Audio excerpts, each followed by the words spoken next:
Koalicioni Aleanca Kombëtare për Integrim ka vjuar fushatën për zgjedhjet lokale në komunën e Gostivarit me një takim të zhvilluar në fshatin Debresh. Në këtë tubim mori pjesë kandidati i Aleancës Kombëtare për Integrim për kryetar komune dhe kryetari aktual i Gostivarit Valbon Limani, bartësi i listës për Këshillin Komunal Valde Xhaferi si dhe përfaqësues të tjerë të koalicionit. Në fjalën e tij drejtuar banorëve, Limani theksoi se Gostivari ka një rol kyç në suksesin e përgjithshëm të koalicionit dhe bëri thirrje që zgjedhjet të përmbyllen që në raundin e parë. Unë nuk kam dyshim as pak se Debreshi do të jetë një nga prijësit e këtij procesi. Shpesh flasim si janë punët në Debresh. Unë habitem pse pyesin, sepse betejat politike të cilat i kemi bërë këto vitet e fundit kanë qenë beteja, prap do t'i quaj vllazërore, dhe ne sonte të gjithë jemi këtu. Andaj unë nuk e di pse pyesin si do të jemi në Debresh, kur në Debresh punët janë shumë të qarta. Në këto zgjedhje, kjo beslidhje është një. Të gjithë ne jemi bën një dhe kemi vetëm një numër, numrin 4. Andaj, ju lus që më 19 tetor të gjithë me familjarët, me të afërmit, me të gjithë të njohurit të cilat kanë të drejtë vote, ti thirrni dhe me krenari të dilni të votoni listën e këshilltarëve me bartës Valde Xhaferi numër 4 dhe kandidaturën për kryetar komune me numër 4. Bartësi i listës për Këshillin Komunal Valde Xhaferi vuri theksin te projektet zhvillimore që janë paraparë për 4 vitet e ardhshme në komunë, por njëkohësisht nënvizoi rëndësinë e këtyre zgjedhjeve për të dhënë një mesazh politik më të gjerë, i cili, siç ai tha, do ta çojë vendin në zgjedhjet të parakohshme parlamentare.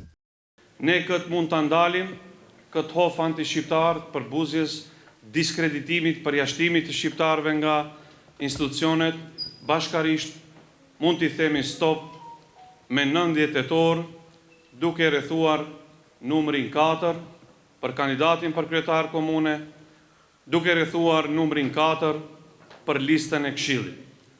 Për arsye se vota plebiscitare masovike jona e shqiptarëve në përgjithësi në Maqedoni të Veriut sigurisht do ta përmbys këtë ekzekutiv dhe do të detyrohet që në pranverë të vitit të ardhshëm kjo qeveri të shkojnë në zgjedhje të jashtëzakonshme parlamentare. Andaj dua ta shfrytëzoj prezencën e juaj sonte, t'ju lutem edhe një herë që me 12 tetor të gjithë të jeni prezent në Sheshpra, në pranë Sahat Kullës, ku do jenë pranishëm edhe prijesit tanë, aty drejt për drejt, do të merrni porosit për gjitha zhvillimet politike të rëndësishme cilat kanë ndodhur, po ndodhin dhe do të ndodhin edhe pas 19 tetorit, dhe kështu si qeni sonte, ju lus të gjithëve, familjarisht, me miq dashamir këtu në Debresh, të dilni dhe të votoni, dhe ju lutem shumë, mos lejojmë që vota shqiptare të rrjedh të parti politike që deri sot vërtet na kanë nënçmuar e nështruar dhe na kanë kthyer 20 vjet pas. Aleanca Kombëtare për Integrim përfshin në listën e kandidatëve për Këshillin Komunal edhe 2 përfaqësues nga Debreshi, Demir Ali Shaini dhe Arza Nesimi Bajrami, të cilat u zotuan se do të jenë zëri i qytetarëve jo vetëm të vendbanimit të tyre, por të gjithë komunës së Gostivarit. Unë sonte nuk ju kërkoj vetëm votën, por ju kërkoj edhe besimin, sepse besimi juaj është forca që do na shtyjë përpara.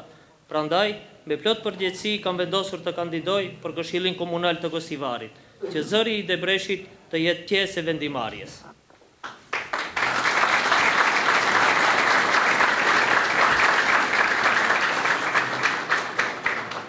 Nuk ju premtoj gjëra të pamundura, por premtoj përkushtim, transparencë dhe zë të fortë për interesat e përgjithshme të fshatit tonë. Premtoj se çdo kërkesë, çdo problem që del nga Debreshi do të jetë prioriteti im personal në çdo mbledhje të Këshillit. Unë ju garantoj se në çdo mbledhje të Këshillit Komunal, kur të flitet për projekte e buxhet, Debreshi do të merr hisën e merituar. Me mbështetjen tuaj do të punoj me ndershmëri për të mirën e përbashkët, për zhvillim e dinjitet për çdo qytetar. Jam me fat që jam pjesë e beslidhjes Aleancës Kombëtare për Integrim, një shtëpie që çdo ditë më shumë forcon themelet e saj mbi besimin, bashkëpunimin dhe dashurinë për njerëzit. Kjo është një familje që ecën përpara, me zemër të hapur, me vlera të forta dhe me vizion për të ardhmen. Së bashku do të ndërtojmë një të ardhme më të drejtë, më të sigurt dhe më të ndritshme për të gjithë ne. Në kuadër të fushatës, mbrëmjen e kaluar, koalicioni zhvilloi takime dhe me banorët e fshatrave Çajl dhe Balindol ku prezantoi platformat dhe synimet për mandatin e ardhshëm.